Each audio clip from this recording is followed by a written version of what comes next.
craziness going on, and then maybe line it up a little bit as we go. So I guess my first question for you is just like, where is the state of the sport? I mean, you're involved with UWW, USA Wrestling, USOPC, all that kind of thing.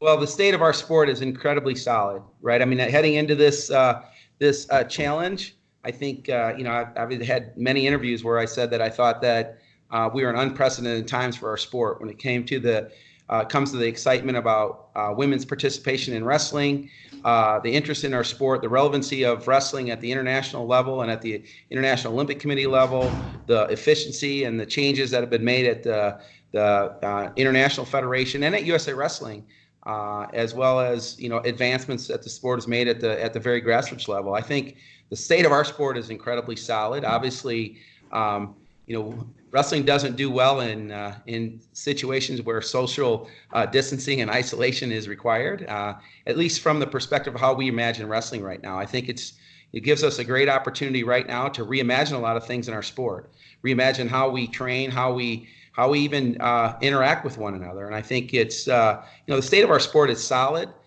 It'll continue to be solid. And as I've said many times, it's the greatest sport in the history of mankind, and it will continue after this virus to be the same.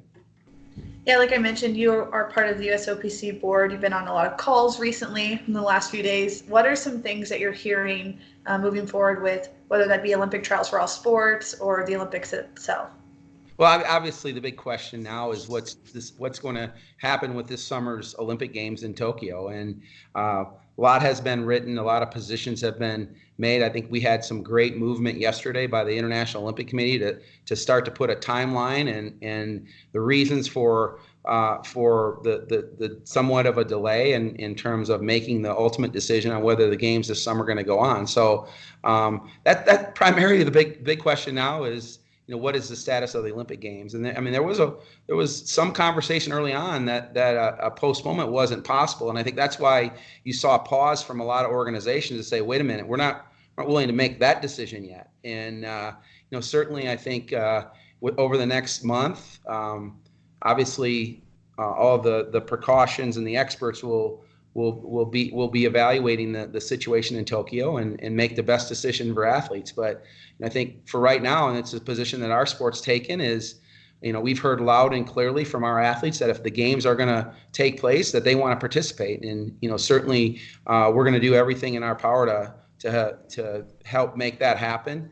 But ultimately not at the risk of athletes. And I think it should be really pointed out that the IOC, the Japanese government, the G7, the World Health Organization, those are all organizations that have a huge concern for public safety and certainly the safety of athletes. So, those decisions aren't going to be made in a vacuum, aren't going to be made without all the facts. And, we're just, obviously, it's really a challenging time now for athletes, especially elite athletes that are trying to prepare and be ready when the whistle blows on our Olympic trials, and certainly can feel compassion for them. But obviously, as an organization, as me personally, I just plead with them to heed the calls of your local health officials, and we can get through this faster if everybody does their part. And wrestling can do its part, and we intend to do that. And I know that when that whistle blows, we'll be there on the tape ready to go. Team Canada announced yesterday that they won't be sending anybody if the games do go as planned. Do you think that that's going to cause like a ripple effect in maybe an IOC's decision or other international governing bodies, or with Team USA even? Well, I think each organization has to make their own call, and obviously, I think the Canadian Olympic Committee felt like they had the information they needed to make the decision. And I respect that. Feel bad for their athletes, and if this crisis were to reverse its course somewhat and the games go on, I think it'll be putting athletes in a very difficult position, right? I just think that we're going to respect the experts, and when that call's made, obviously we'll abide by whatever decision. We don't make the call on whether the Olympic Games are held on July 24th or not. And ultimately, until we have more information than we have right now. I think the wise decision for us is to follow the recommendation of the U.S. Olympic Committee and the IOC. We need a little bit more time, and I think it's that's a prudent decision. Yeah, so you mentioned we don't have all the information yet. Nothing's been canceled yet. Nothing's been postponed yet. So how is USA Wrestling moving forward in fielding a team for the Tokyo Olympics? Well, certainly, obviously the first thing that has to be determined is, when can we compete again? And if the Olympic Games are announced to move forward, then obviously the next decision that we have to make is where and when can we host an event that will ultimately select our team. And so obviously we're waiting just like everyone else is for that decision to be made. And I suspect over the next month more and more information will be distributed, and we'll be able to make those kinds of decisions to provide the absolute fairest and best process for athletes to make the team. And how has USA Wrestling been in contact with these athletes that are qualified? Yeah, so not only has the U.S. Olympic Committee been very aggressive in communicating with what we call the long list athletes, which is many of our elite wrestlers, are actually all of our elite Olympic athletes are on that long list. They are communicating with them frequently. Just had a conference call on Friday evening with 300 elite, Olympic athletes, and I think it was well publicized that a lot of participation by Olympic hopefuls and long list athletes. And we also have had calls with all three of our elite teams, Terry Steiner, Matt Lindland, and Bill Zadek, along with our staff at USA Wrestling, has been reaching out to athletes and trying to do our best to keep them informed. Unfortunately, we don't have all the answers, and I think it's our job now to encourage athletes to be patient. Obviously, that's easier said than done, but more importantly, follow the direction of the local health authorities to keep yourself and those around you safe. I think it's easy to fall into the trap of, well, I don't feel sick, so I'm fine. And, I think it's pretty well documented that, this pandemic and this virus it won't stop until we can start to eliminate that social contact and just stop it dead in its tracks. And it's a difficult opponent, but one that we're going to beat. We've kind of gone through something similar, I guess not necessarily with an illness or a virus, but in 2013 when wrestling was threatened with its spot in the Olympics. How did USA Wrestling respond to that, and how has that helped you kind of decide your path and response for our organization as a whole? Well, it's a bit different, but I think our attitude's the same. Our attitude from day one, that February day in 2013 when we got the call that some thought it made sense to take wrestling off the program, from that day we made the decision that we were going to turn this into an opportunity for our sport to get better.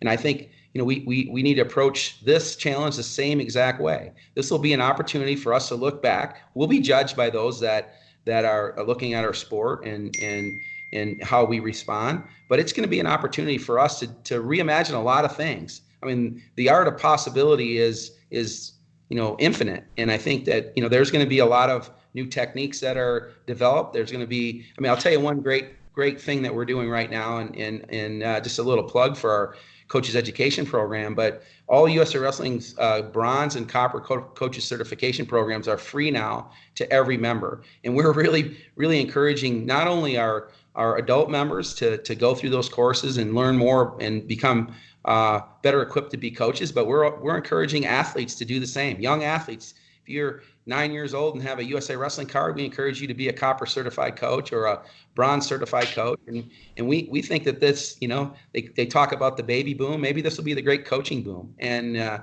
we intend to do the same thing with officials education.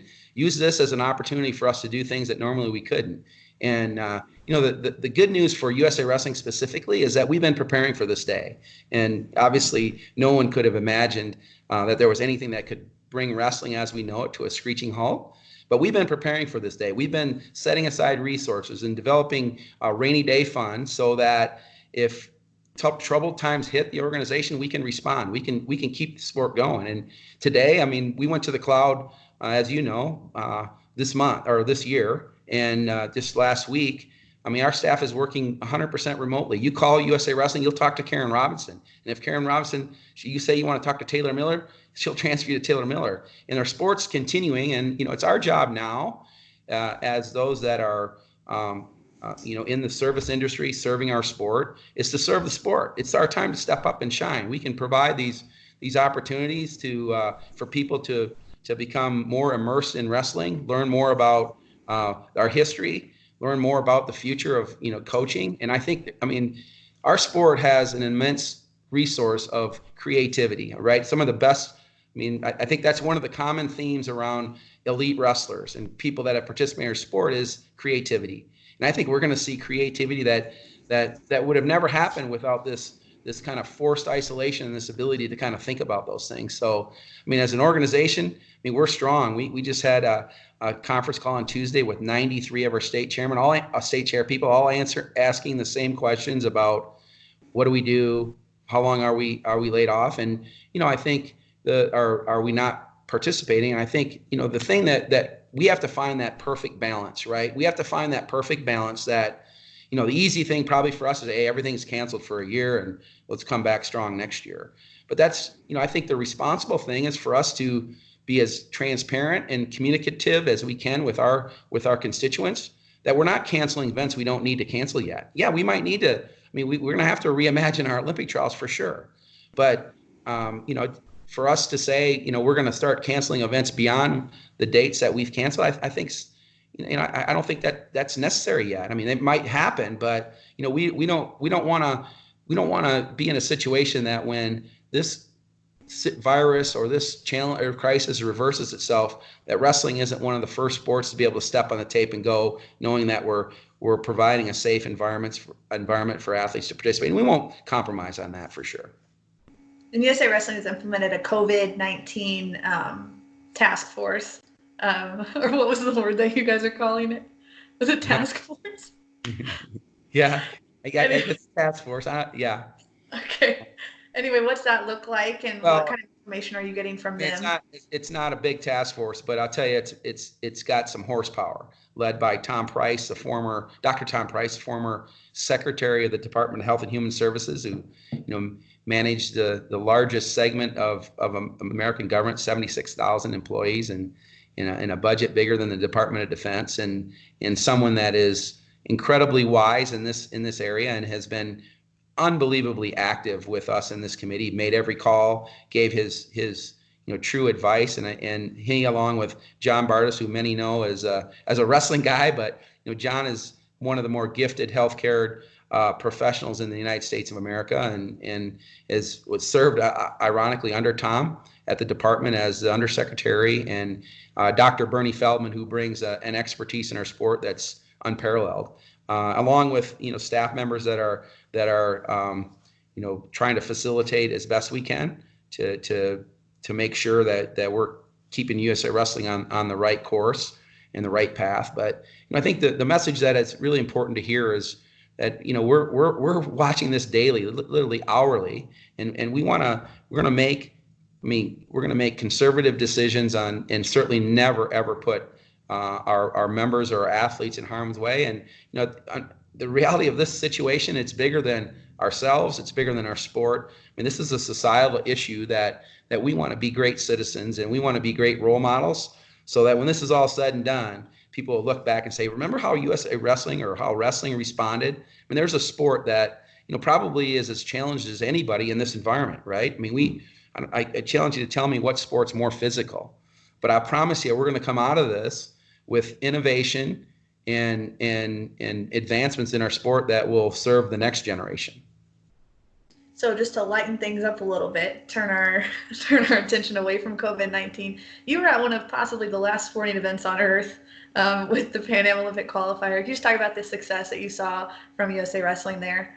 Well, I'll tell you what an inspirational week it was. In light of the circumstance, and obviously you guys did a great job of illuminating the performance of the athletes there. But I'll tell you, it was interesting. It was and those of us that were there, was an interesting environment. There was a shopping mall attached to the hotel and the venue, and I said this. The Canadian Wrestling Federation did a spectacular job with the event.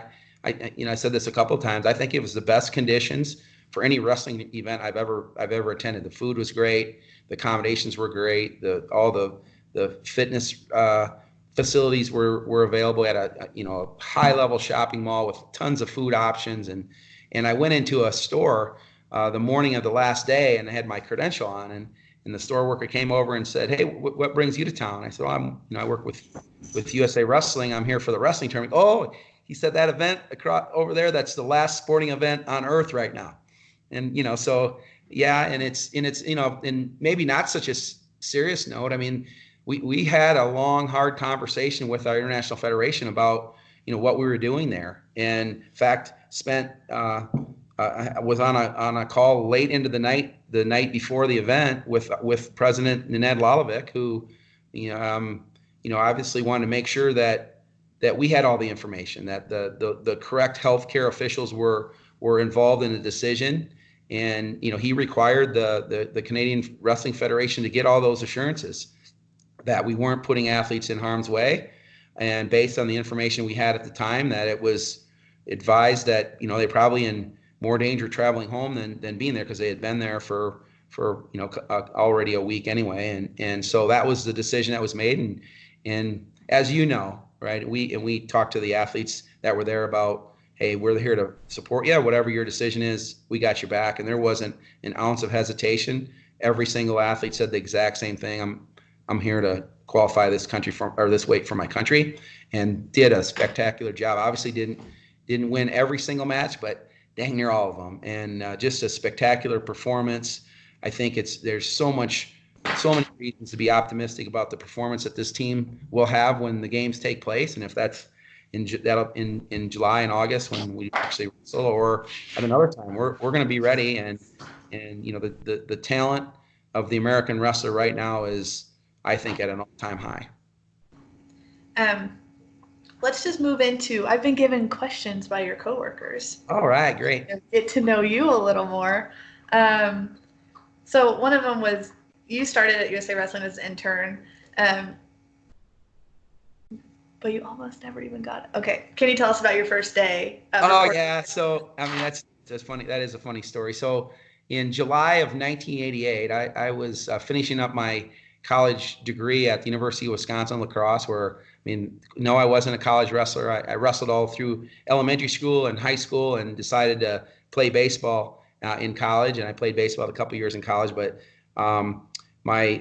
so I didn't wrestle at the University of Wisconsin La Crosse, even though they're a great program. Shout out to that team up there. They do great stuff. But anyway, so I was selected by the U.S. Olympic Committee because of my degrees in athletic administration and business, and first collegiate programs offered.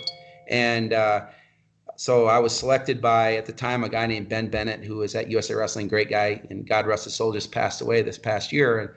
And Ben worked at USA Wrestling and went through the couple of thousand resumes that the U.S. Olympic Committee got for interns at the time, and happened to see that wrestling was my hobby, or was a hobby of mine, and was able to convince him during the interview that I'd be a good choice for an intern. So I grew up in small town America, this little town of just a little over 2,000 people in southwestern Wisconsin. Had never been on an airplane in my life. Drove out to the Olympic Training Center and got moved into the dorm, and went to USA Wrestling, as a country kid there a little early, and showed up in the reception at the time was a gal named Jennifer Teal, who became just a dear friend. Met me at the door and said, "Can I help you?" And I said, "Well, I'm Rich Bender. I'm your intern." And she looked at me and shook her head and said, "I'm sorry, we're not having no intern." And I said, no, it's already, I'm a U.S. Olympic Committee intern. And no, she goes, it doesn't matter what you say, we're not having intern. I said, well, can you call Ben Bennett up to the desk? And she said, Ben Bennett got fired last week. And so I was didn't know what to do. So I didn't know anybody at USA Wrestling. So I got back in my truck and drove back over to the training center and talked to the coordinator of the intern program, a guy named Bob Paul, who was a legend in your field for years. And Bob was called over to USA Wrestling at the time. The executive director was a guy named Dave Miller, who also became a great personal friend. And this says something about sometimes it's not who you know, it's where you're from. And so Bob Paul got into this conversation, actually argument with Dave Miller that you have to provide this kid with this internship because he needs it to graduate from college, and you've committed to him. And I don't care what kind of chaos is going on, you have to do it. And finally, Dave Miller said, "Well, where's he from?" And Bob Paul put the phone down and said, "Where are you from, Rich?" And I said, "I'm from Boscobel, Wisconsin." And he told Dave Miller that, and Dave happened to be from Madison, Wisconsin, and immediately said, "Send him over." So, and the rest is kind of history. I had the opportunity then to kind of develop my own internship. I didn't have really a supervisor, and actually was offered a job, permanent job at USA Wrestling during my internship. And 32 years later, I'm still around. Awesome. So you go from a kid who's never been on an airplane to now you've seen so many countries thanks to your time here. Are there any hidden gems? How many countries have you been to, first of all, and are there any like hidden gems? It's funny. We were talking about that. Tony and I were talking about that in Ottawa, and I don't know if it was 40 or 50 that we could just count off the top of my head. And and Taylor, I've been able to see this our world, and really unbelievably blessed to be able to serve this sport and be able to sit on a call like this and say, hey, this little farm kid from southwestern Wisconsin's been to 50 countries. But in terms of hidden gems, I always have a special appreciation for Iran. And obviously, a wise person once told me that, hey, wrestling is popular wherever the U.S. isn't. And I think, but one of the reasons why I always say that Iran's one of the hidden gems for me is that the intensity by which the people support the sport of wrestling is, there's nothing like it anywhere. There's nothing like it anywhere. And we've been treated incredibly well every time we've been there. Our World Cup that we held in Kermish, or the World Cup that was held in Kermishaw a couple of years ago is, a top tenner for me. I mean, it was just that the electricity in the venue that during the gold medal final with Iran, and when David Taylor pinned, no, I'm losing it. Yazdani, right? Yazdani, exactly. Yeah. And and the Iranian fans started to look at the future matchups, thinking, "Wait a minute, they can beat us." And obviously it didn't ultimately happen, but I think those are the kinds of memories that I'll cherish the rest of my life. And but most of been some beautiful places too, right? I mean, Australia and but for the most part, I think my most enjoyable trips have been to places where obviously the wrestling experience was unprecedented. So thanks for asking, but it's been really blessed and fortunate to serve a sport that's given me these opportunities. We had another question on here. Recently, USA Wrestling Director of Say Sport, Dan Prochnow, passed away. I know you guys had a relationship before he worked with USA Wrestling. Do you have any fun stories that you'd like to share about Dan? Yeah, my funnest story about Dan was how he actually came to hire him. And Dan is had a very successful career as an attorney, and had his own law practice for years, and just had this incredible desire to live in Colorado Springs. He grew up and had his practice in Hutchinson, Minnesota for years. And I'd met him years before when he had made a commitment to his family that, hey, we'll shut down our law practice, we'll move to Colorado Springs, and then after a year, if you don't like it, we'll move back. So he came out and opened it. I mean, the timing was just absolutely spectacular for him. And Tiger Woods was just now starting to, and Dan was a big time golfer, for those of you that didn't know him personally, and he opened up a pro golf discount in Colorado Springs and had crazy success. But as those of us that know Dan and his character, held true to his commitment to his 3 daughters that, look, we're going to take this vote, and if you guys want to move back to Hutchinson, I'll shut everything down and we'll move back to Hutchinson. And well, the vote was 2-1 that they wanted to move back to Hutchinson. So Dan made good on his promise and moved back to Hutchinson, opened up his law practice, closed down his golf store. And then as soon as his last daughter graduated, by the way, all 3 of his daughters ironically live in Colorado Springs now, but are in Colorado. And as soon as his last daughter graduated, he moved back and and was working for doing a couple of things. His most recent venture was some massage studios, and he had several of them. And one Saturday evening, my wife and I were driving through a parking lot at a grocery store, and I said to my wife Michelle, I said, "Isn't that one of Dan's store, Elements Massage? Isn't that one of Dan's stores?" And she goes, "Yeah, I think you're right." And I drove real slowly by the store, and it's Saturday nights, 6, 7 o'clock at night. And Dan was in the store in his office. So I pulled in and went in. He had just had a terrible day that day, a bunch of employee problems, and just, not that the business wasn't doing well, but it wasn't what he was really excited about doing. And that was at the time where obviously Safe Sport was front and center for a lot of what we were doing. And I said, "Well, why don't you come to work for us? I think, your daughters all played sports. He was a collegiate athlete, and, being a lawyer, I mean, that's pretty nice foundation for what I think would be a great Safe Sport director." And he said, "Well, I'll stop by on Monday." And Monday afternoon, he was working for USA Wrestling, running our Safe Sport. And obviously, my heart breaks for his family. My heart breaks for our sport, because I think I don't say this lightly. I mean, I think Dan Prochnow was a leader in that field in the Olympic movement, and obviously, I think about him every day, and miss him every day. And Les sent me a text when this crisis first started. Sure would be nice to have Dan in the foxhole with us right now, just because such a not only a wonderful, gifted attorney, but just a grounded, great person. And those of us that attended his ceremony really, I think, all left with the same idea that, wow, I mean, guy's setting the bar pretty high for all of us. Yeah, totally. I'll wrap it up with this one because I know you got to go. But rumor has it some of your employees aren't super comfortable riding with you behind the wheel. Do you care to elaborate why? Well, I think I get. So I mean, I'll tell you, first of all, Les Gutches is the one that I think has white knuckles every time he rides me, which doesn't make any sense. This big, strong, strapping guy, you think would be afraid of nothing. Just because I happen to maybe sneak in around a double yellow every now and then when I'm trying to get somewhere. But I don't know. I've not had a speeding ticket lately, or an accident, knock on wood.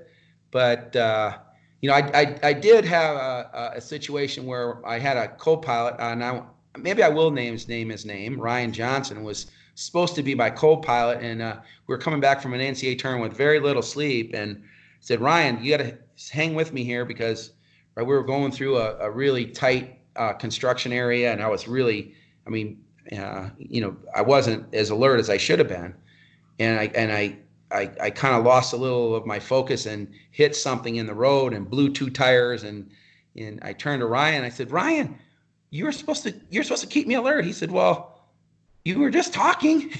And so, I mean, fortunately, nobody was injured, and we ruined a couple tires. But I don't know. I think that's maybe an unfair depiction of my driving ability. Although my wife probably would agree with some people.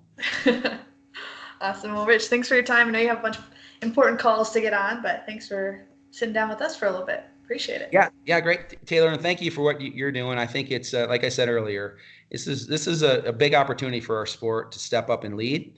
And I think when we come back, we're going to be better than ever. And obviously, America needs wrestling now more than ever, but maybe not right now in terms of the physical nature of it. So, but I think it's just an unbelievable privilege to be not only partnered with our staff and squad at USA Wrestling, but the entire wrestling community at this time has been awesome. And as we have in the past, when crisis hits, we might not agree on a lot of things all the time, but I think this is an opportunity for us to come together and really shove our sport to the front of relevancy around the world. So thanks for what you're doing. All right. Thanks. We'll talk to you later. Thank you. Bye.